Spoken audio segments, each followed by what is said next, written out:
देखिए स्टूडेंट्स, हमारे पास जो डी जेड स्क्वेयर है वो इस तरह से है।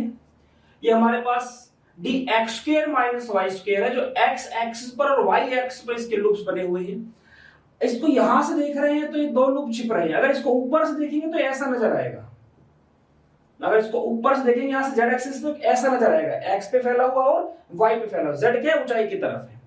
तो इसमें क्या होते हैं, इसमें दो नोडल प्लेन होते हैं। देखो ये एक दूसरे से क्या होते हैं, 90 डिग्री पे है ये दोनों। ये तो ऐसे नजर आ रहे हैं ना, ये है कि एक दूसरे से ऐसे 90 डिग्री पे। तो दोनों एक्सिस क्या है, ये 90 डिग्री पे। जेड पे क्या होते हैं इनसे 90 डिग्री पर, ये इस तरह से होते हैं। ये एक्स एक्सिस, ये हमारे पास जेड एक्सिस, और जो आपकी तरफ गया हुआ है वो है वाई एक्सिस, इस तरह से। तो तीनों ही 90 डिग्री के एंगल पे होते हैं, हर तरफ से 90 डिग्री। तो इन्हीं के ऊपर अगर लूप बना हुआ है तो उनके बीच में क्या है, 90 डिग्री एंगल है। तो वहां पे नोडल प्लेन कहां से जाएगा, ये 90 है ना। जैसे मैं बात करूं एक्स और वाई की बात की मैंने, ये बात की है यहां पे, इस पे और इस पे लूप है और दो लूप इस पे है। तो नोडल प्लेन कहां जाएगा, इन दोनों के बीच में 45 डिग्री एंगल है, यहां से एक नोडल प्लेन जाएगा, ठीक है। और एक यहां से, दो जाएंगे, दो नोडल प्लेन जाएंगे इससे 45 डिग्री पे। और ऐसा ही इन सभी में होगा, ऐसा इन सब में होगा। यहां से नोडल प्लेन जाएंगे 45 डिग्री पे, एक यहां से जाएगा और एक आपका ऐसे जाएगा, ठीक है। और ये एंगल कितना होगा, ये एंगल होगा आपका 45 डिग्री, ठीक है।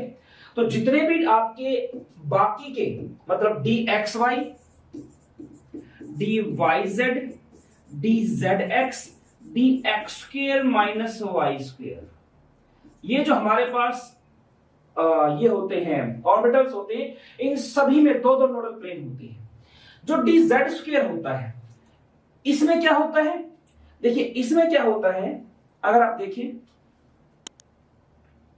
तो एक्स वाई जेड, ये सॉरी हाँ, एक्स जेड और वाई, इनको ऐसे बनाया है मैंने, ठीक है।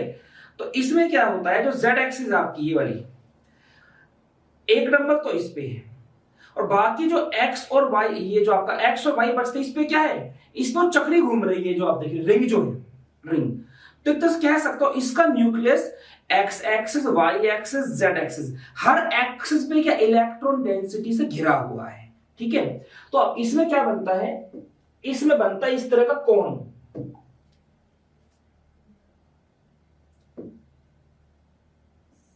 ऐसा ऐसा कोण बनता है इसके अंदर, ऐसे जाएगा, ये इसको टच नहीं करता, ये इसको टच होगा, टच नहीं करेगा इसमें इलेक्ट्रॉन डेंसिटी को, यहां से होता हुआ ये ऐसे निकलेगा।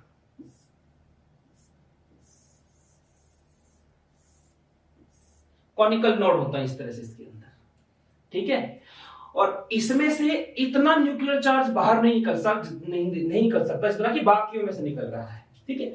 अब यहां पर एक बात और है, ये जो रिंग बनती, चक्री बनती कैसे है, अब जरा हम इसकी बात करेंगे। देखिए होता क्या है, हम ऐसे बोल देते हैं कि जैसे अगर मैं इसकी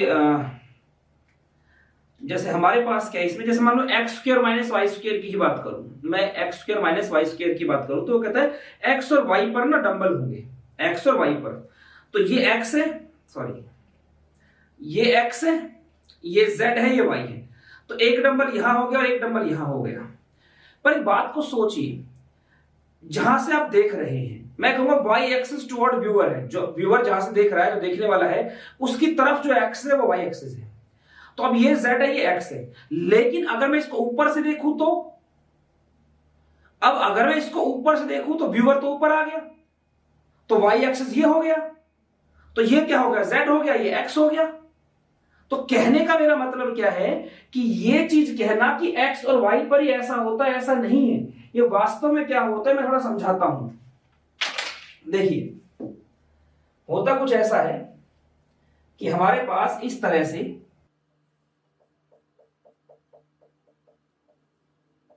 ये मैं मान लिया जो बना रहा हूं, ये z एक्सिस है,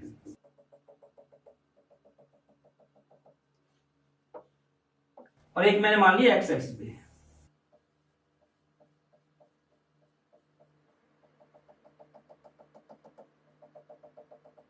ठीक है, तो ये हमारे पास z एक्सिस, ये x एक्सिस, y वाला सामने की तरफ हो गया, खाली उस पे नहीं है ये। अब मैं दूसरा क्या लेके चलता हूं, दूसरा कुछ इस तरह से है।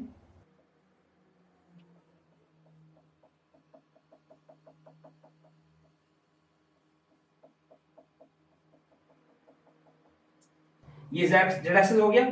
अब जो y है मैं उसको लेके चलूंगा, इसमें y क्या है, खाली है, ये y है, x खाली है, ये z है।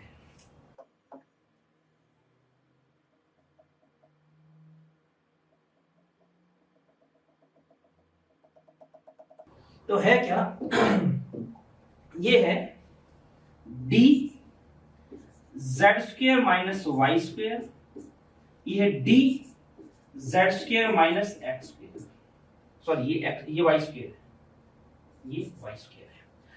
अब जब ये दोनों आपस में मिलते हैं, इन दोनों को ना हम एक दूसरे में मिला देते हैं, तो होता क्या है, z पर यहां पे 2 लूप है और यहां भी 2 लूप है, तो जब ये आपस में मिलेंगे तो z एक्सिस पर इलेक्ट्रॉन डेंसिटी बढ़ जाएगी, z एक्सिस पर इलेक्ट्रॉन डेंसिटी बढ़ जाएगी। भाई मान लो ये था 50 डॉट यहां है, 50 यहां है, 50 डॉट यहां है, 50 डॉट यहां है, इलेक्ट्रॉन की जो ऑर्बिटल के थे, जो उसके फुटप्रिंट बताते हैं कि कहां से गुजरा है। तो 50-50 हर किसी में, इसमें हर जगह 50-50 है। लेकिन जब इन दोनों को मिलाऊंगा, मर्ज होंगे ये दोनों, तो z के इसके 50-50 और इसके 50-50, ये जब आपस में मिलेंगे तो 100 हो जाएंगे एक ही जगह पे, 100 होगा इधर, 100 यहां, 100 यहां। और जो एक्स वाई का रिंग देखते हो ना, जिसकी डेंसिटी कम होती है, ये क्या होता है, अब इस पे 50 है एक्स एक्सिस पर, और इसके वाई एक्सिस पे 50 है। आप समझ गए मेरी बात को? ये जो जेड एक्सिस बना है ना आपका, जो ये वाला बना है, ये जेड वाला, ये आपका 2 लूप के कंबाइन होने से बना है, 2 लूप्स। और ये भी क्या है, ये भी 2 लूप्स के कंबाइन होने से बना है। और ये बने हैं, ये आपका ये एक लूप है, ये एक लूप है, ये एक लूप है, ये एक लूप है, ठीक है। तो इसलिए ये कितने 2 लूप्स थे, और यहां पे एक एक लूप भी है। तो यहां से क्या पता चलता है, जो इलेक्ट्रॉन डेंसिटी है वो z एक्सिस पे क्या है, हाई है। यहां पे क्या है, हाई इलेक्ट्रॉन डेंसिटी है, और x और y पे क्या है, कंपेरेटिवली लो इलेक्ट्रॉन डेंसिटी है। बाकी जितने भी ऐसे बनते हैं वो इस तरह से बनते हैं, उनमें क्या 50 डॉट यहां, 50 यहां, 50 यहां, 50 है, हर जगह ऐसे 50-50-50-50। मैं खड़े समझाने के 50 बोल रहा हूं, ऐसा मत मानना 50 है, करोड़ों अरबों में होती संख्या तो, पर इसके दोनों लूप्स में कितना है, 100। तो क्योंकि इसमें इलेक्ट्रॉन डेंसिटी ज्यादा है, इसलिए, और जहां पे इलेक्ट्रॉन डेंसिटी ज्यादा होती है उसी केमिकल बॉन्ड बनाने के चांसेस क्या होते हैं, ज्यादा होते हैं।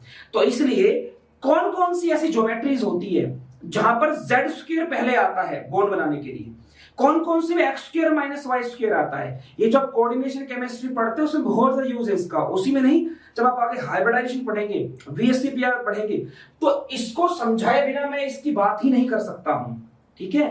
तो इसमें यहां पर इसको मुझे एक्सप्लेन करना पड़ रहा है। तो एक तरह से मैं कह सकता हूं, जो इसका हम बोलते हैं 5 ऑर्बिटल होते हैं, उनमें से एक ऑर्बिटल ऐसा होता है जो 2 के कंबाइन होने से बन रहा होता है, 2 के कंबाइन होने से बन रहा होता है, ठीक है। तो अब यहां पर एक चीज और जो मैं ये बनाई हुई क्या है, ये जो बता रहा था जैसे p ऑर्बिटल है, ठीक है। अब ये p ऑर्बिटल, तो जब इसमें प्लेन डालूंगा तो समझना जरा इस चीज को, कुछ ऐसा बनेगा ना, प्लेन कुछ ऐसा बनेगा। मान लो कागज का टुकड़ा है, कागज का टुकड़ा ऐसा जाएगा ना इसमें से, यूं गुजारूंगा उसमें से, तो क्या आ रहा है इसके अंदर, एक तो x एक्सिस आ रही है और एक क्या आ रही है आपकी y एक्सिस आ रही है, इन दो पे तो फैला हुआ ये प्लेन। तो z पर इलेक्ट्रॉन डेंसिटी, तो प्लेन कहां आएगा, xy पे आएगा, समझे। तो जिस एक्सिस पे इलेक्ट्रॉन डेंसिटी होती है उसके अलावा जो 2 एक्सिस बचती है ना p ऑर्बिटल में, उन दोनों से प्लेन गुजरता है, इसको नोडल प्लेन बोलते हैं। और ये आपका नोड हो गया, ये नोड है, ये खाली रीजन जो है। जब आप इसको ऐसे बनाते हैं ना एटॉमिक स्ट्रक्चर में, अगर आपने देखा हो तो यहाँ पे न्यूक्लियस है, तो न्यूक्लियस से जैसे जैसे आप आगे जाते जाएंगे, ये जो इलेक्ट्रॉन डेंसिटी है, इलेक्ट्रॉन के पाए जाने की पॉसिबिलिटी धीरे धीरे नीचे कम होती जाएगी, और यहाँ पे क्या आ जाता है, नोड आ जाता है। उसके बाद ये फिर से आपकी आगे जाती है, ठीक है। इसी तरह से अगर बात करूं मैं 3p की, 3p में कितना होगा, n - l - 1, number of node निकालने का फॉर्मूला क्या है, n माइनस l माइनस 1, तो 3 माइनस 1 माइनस 1, पी के लिए एजीमुथ क्वांटम कितना होता है 1, तो कितना आ गया सोल्व करके 1 आ गया, तो ऐसा बनेगा। ठीक है, और जब आप उसके लिए ग्राफ प्लॉट करेंगे तो देखिए उसमें क्या होगा, ये जो हिस्सा जो आपका नोड, ये आपका नोड वाला हिस्सा आ रहा है, ये इस तरह से दिखाया जाएगा कि यहां पे क्या होगा, ये इलेक्ट्रॉन डेंसिटी क्या होगी इसकी 0 हो जाएगी ऑलमोस्ट। ठीक है, तो इस तरह से है। और इनमें क्या होता है, जैसे एक टर्म होती है जिरेड और अनजिरेड। जिरेड वो होता है ऐसा ऑर्बिटल जिसमें सेंटर ऑफ सिमेट्री, उसे बोलते हैं जिरेड, और जब सेंटर ऑफ सिमेट्री ना उसे बोलते हैं अनजिरेड। जैसे कि एस ऑर्बिटल जो होता है और एक पी है, पी में क्या है, एक लूप में दिखाऊंगा मैं पॉजिटिव और एक में दिखाऊंगा नेगेटिव, वेव फंक्शन है भाई, इलेक्ट्रॉन वेव नेचर रखता है तो उसका वेव फंक्शन भी होगा। ठीक है, तो एक को दिखाया गया पॉजिटिव और एक को दिखाया गया नेगेटिव।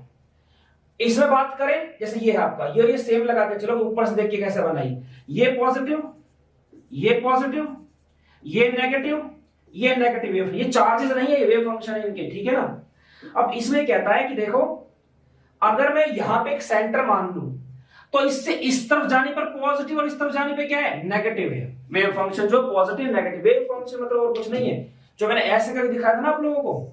देखो ये आपका जैसे इसको स्टार्ट करते हो आप ग्राफ को ओरिजिन से, अगर ये ऊपर की तरफ जाता, क्रस्ट दिखाता है इस तरह से, तो बोलेंगे भाई इसका वेव फंक्शन क्या आएगा, पॉजिटिव वाला दिखा दो।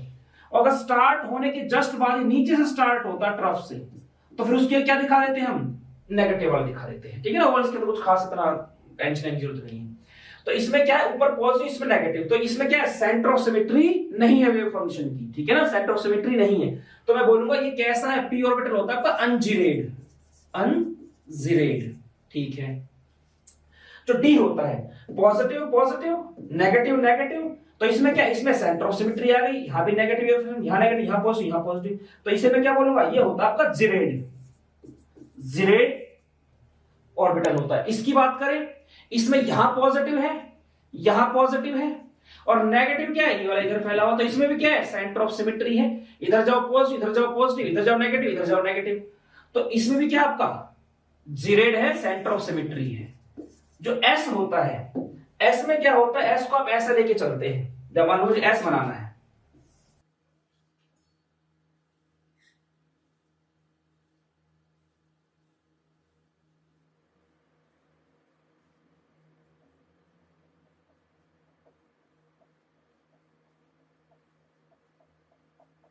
ठीक है, जेड एक्सिस, एक्स एक्सिस या भागी तरफ वाई एक्सिस। इसमें क्या होता है, इसमें या तो आप लेके चलेंगे माइनस या लेके चलेंगे प्लस, वो किस बात पर डिपेंड करेगा, स्टार्टिंग कैसे हुई है उसकी। ठीक, तो इस तरह से ये भी क्या होता है, जिरेड होता है। तो आपके जिरेड वाले कौन से हैं, एस और डी, ये जिरेड होते हैं। जिरेड मतलब और कुछ नहीं, बस इसमें सेंटर ऑफ सिमेट्री होता है। सॉरी, ये अनजिरेड, हाँ ये जिरेड होते हैं, और जो पी होता है वो कैसा होता है आपका, वो आपका अनजिरेड होता है। ठीक है, इतना आपको आया समझ में। ठीक है, अब चलते हैं इससे आगे की तरफ। देखिए स्क्रीनशॉट ले लीजिए आप। देखिए स्टूडेंट, जो dz स्क्वायर है वो इनके मिलने से बना है, तो ये जो ऑर्बिटल है ये मिक्स्ड डी ऑर्बिटल है, जबकि ये जो थे आपके बाकी के जो चारों होते हैं क्या होते हैं, प्योर डी ऑर्बिटल्स होते हैं। ये क्या होते हैं आपके, प्योर डी ऑर्बिटल्स।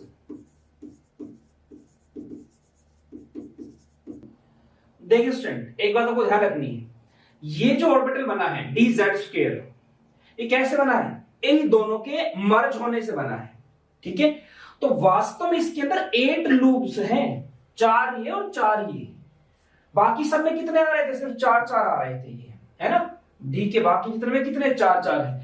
तो इसे ध्यान रखना, न्यूक्लियस की तरफ इसका अट्रैक्शन क्या रहेगा, थोड़ा ज्यादा रहेगा। मैं समझाऊंगा मैं क्या बोलना चाह रहा हूं। देखो, जब मैं इन दोनों के मर्ज होने से बना है ना, तो यहां पे जो चीज बनी है वो क्या है, वो है d2z square minus x square minus Y square.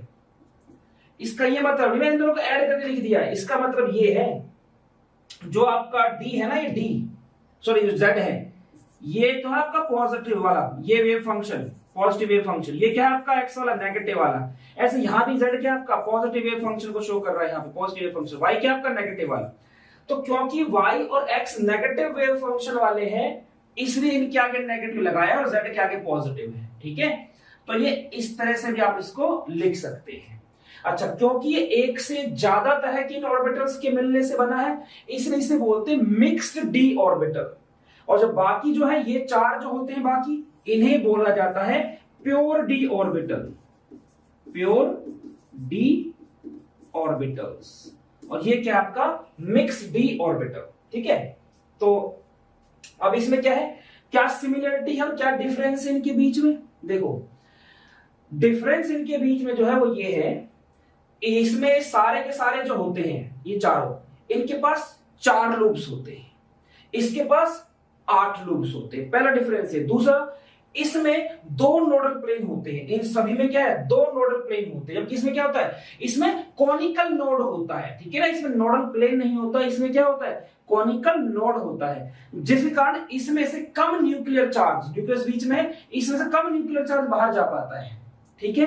कम न्यूक्लियर चार्ज बाहर जा पाएगा तो इसका अट्रैक्शन क्या होगा, थोड़ा सा ज्यादा होगा, जिसके कारण जो ऑर्बिटल्स डी के 5 ऑर्बिटल्स वो क्या बन जाते हैं, उनकी डीजेनरेसी खत्म हो जाती है, जो कि कोऑर्डिनेशन कंपाउंड में बहुत ज्यादा काम आएगी। एक चीज और देखना आप, जैसे देखो ये बीच में न्यूक्लियस होगा, इसके अंदर बीच में इसने इसे क्या किया, चारों तरफ से घेर रखा है बिल्कुल, यहां से न्यूक्लियर चार्ज के निकलने के चांसेस क्या है, कम है।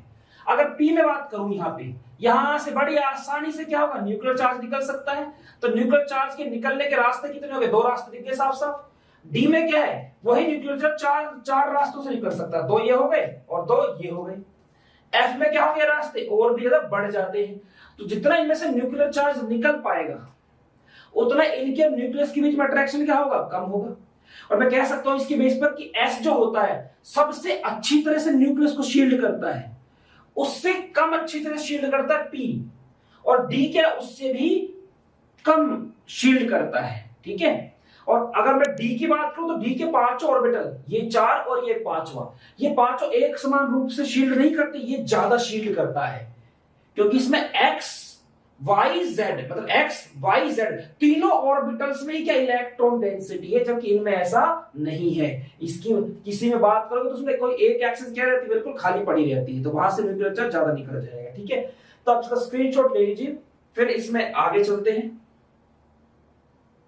तो स्टूडेंट हमने यहां से क्या देखा, हमारे पास मिक्स्ड डी ऑर्बिटल्स और प्योर डी ऑर्बिटल, ये 2 कैटेगरी आ गई, जिसमें से जो मिक्स डी ऑर्बिटल है और जो प्योर डी ऑर्बिटल है, इनमें क्या चीज कॉमन है, कॉमन ये है all of them, all of these are, all of these, all of these are zeroed, इनमें क्या है सेंटर ऑफ सिमेट्री है, ठीक है। क्या चीज इनमें अलग है, जो आपका प्योर डी ऑर्बिटल है इसमें होता है नोडल प्लेन, इसमें होता है नोडल प्लेन, ठीक है, जो कि इसमें आपका होता है कॉनिकल नोड, मतलब इसमें नोडल प्लेन नहीं होता है, ये नहीं होता है इसके अंदर। ये जो नोड होते हैं 2 तरह के होते हैं, एक होते एंगुलर, एक होते रेडियल। ये जो एंगुलर वाले ना ये होते प्लेन, ठीक है ना, इसमें क्या पढ़ते हैं नोडल प्लेन होते हैं, नोडल प्लेन।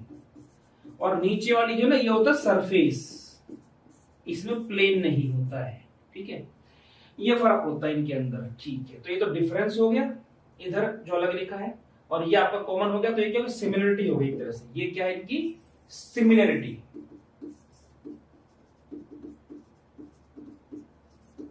और ये जो आप देख रहे हैं ये क्या है इनके डिफरेंसेस, ये इसमें डिफरेंसेस।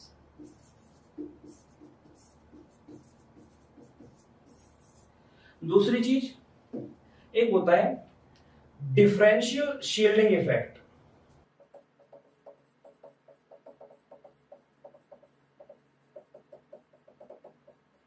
ये डिफरेंशियल शील्डिंग इफेक्ट क्या होता है? देखो, अगर एक सबशेल की जो ऑर्बिटल्स होते हैं वो न्यूक्लियस को अलग अलग एक्सटेंट में शील्ड करे, अलग अलग मात्रा में, अलग मतलब एक ज्यादा शील्ड कर रहा है, कम शील्ड कर रहा है, तो मैं बोलूंगा इनकी शील्डिंग कैसी? डिफरेंशियल है, अलग अलग है। और अगर एक सबशेल के सभी ऑर्बिटल्स एक समान रूप से ही उसको शील्ड कर रहे हैं तो मैं क्या बोलूंगा? ये यहां पर डिफरेंशियल शील्डिंग इफेक्ट शो नहीं कर रहे हैं। तो जैसे पी ऑर्बिटल होते हैं आपके px py pz, वो सारे के सारे बिल्कुल एक जैसे हैं। सबकी शेप में क्या? सबकी शेप ऐसी बनती है, इस तरह से।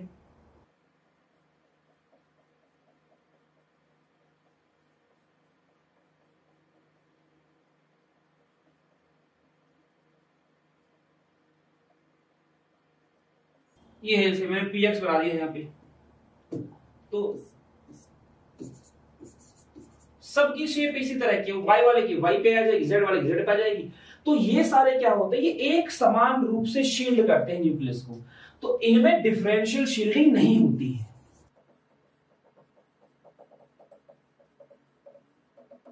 लेकिन जो डी ऑर्बिटल होते हैं उसमें चार ऑर्बिटल तो एक जैसे होते हैं, उनमें दो डंबल होते हैं, तो चार लूप्स होते हैं। ठीक है, जो कि आपका dx, जो कि आपके प्योर ऑर्बिटल्स है, dx dy dyz dzx और dx square minus y square, ये जो चार आपकी प्योर डी ऑर्बिटल्स होते हैं, ये तो एक तरह से शील्ड करते हैं चार लूप्स के हिसाब से। और जब आपका dz स्क्वायर होता है, क्योंकि इसके अंदर होते हैं 8 लूप्स, ठीक है, जिनमें से दो जिसमें डी जेड स्क्वायर कंबाइन हुए थे, जिसमें डी जेड स्क्वायर कंबाइन हुए, तो वो क्या हो जाएंगे? वो लूप थोड़े बड़े होंगे, वाले क्या होंगे? थोड़े बड़े होंगे।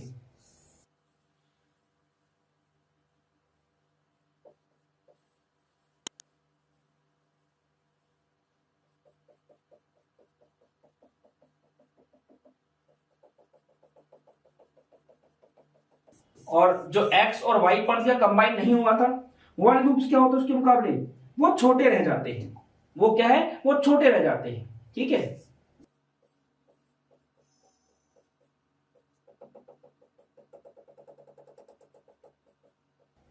ठीक है, इस तरह से। तो इसमें क्या है? इसमें 8 लूप्स है, इनमें 4 लूप्स होते हैं, तो ये ज्यादा शील्ड करेगा। ठीक है, ये क्या करेगा? ज्यादा शील्ड करेगा। तो इसलिए इसमें जो ऑर्बिटल्स की शील्डिंग है वो एक जैसी नहीं है, तो ये क्या शो करते हैं? आपके डिफरेंशियल शील्डिंग इफेक्ट को शो करते हैं। ठीक है, तो आज के लिए मुझे इतना डिस्कस करना था। इसके आगे का लेक्चर हम आगे डिस्कस करेंगे, इसके आगे की चीजें नेक्स्ट लेक्चर में। तो जितना हो सकता है केमिकल बॉन्डिंग के बारे में पढ़ते रहिए। जब ये यूनिट खत्म होगी, आपकी जीओसी के बहुत सारे डाउट्स क्लियर हो चुके होंगे, आपके कोऑर्डिनेशन के काफी सारे डाउट्स क्लियर हो चुके होंगे, कुछ एक एटॉमिक स्ट्रक्चर की प्रॉब्लम सोल्व हो चुकी होंगी, क्लासिफिकेशन वाली भी प्रॉब्लम आपकी सोल्व हो चुकी होंगी काफी सारी। मतलब ये, इसे आप अपने आप में एक यूनिट मत मान के चलिए, ये बहुत सारी दूसरी यूनिट्स के लिए चीजों को एक्सप्लेन करता है। तो इसलिए इसमें टाइम लगेगा, थोड़ा पेशेंस रखना पड़ेगा आपको इस यूनिट में।